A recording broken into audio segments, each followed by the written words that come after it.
ఇన్నాళ్లు వరలక్ష్మీ వ్రతం చేసిన ఫలితం ఏమిటో తెలుసా? నువ్వు ఒక శ్రావణ శుక్రవారం నాడు శ్రావణ పట్టి పట్టుకుని వెళ్లి కోడలికి ఇస్తావు. ఇచ్చి కోడలతో వరలక్ష్మీ వ్రతం చేయిస్తావు పెద్దరికతో. అప్పుడు కూడా పక్కన కూర్చొని చేసుకుంటుంది అత్తగారు. చేసుకుంటే పౌత్ర ప్రవర్ధనం. ఆ తర్వాత కొడుక్కి కొడుకు పుడతాడు. మనవణ్ణి చూస్తావు, తర్వాత ముని మనవణ్ణి చూస్తావు. ఇన్ని ఇవ్వగలిగినది ఏదో తెలుసు. అదే వరలక్ష్మీ వ్రతం నామ వ్రతమస్తి మనోహరం.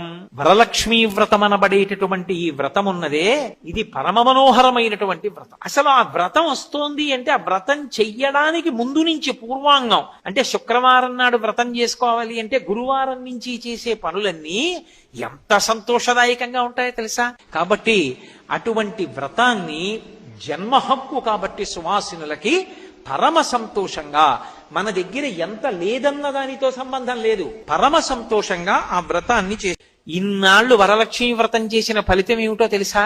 నువ్వు ఒక శ్రావణ శుక్రవారం నాడు శ్రావణ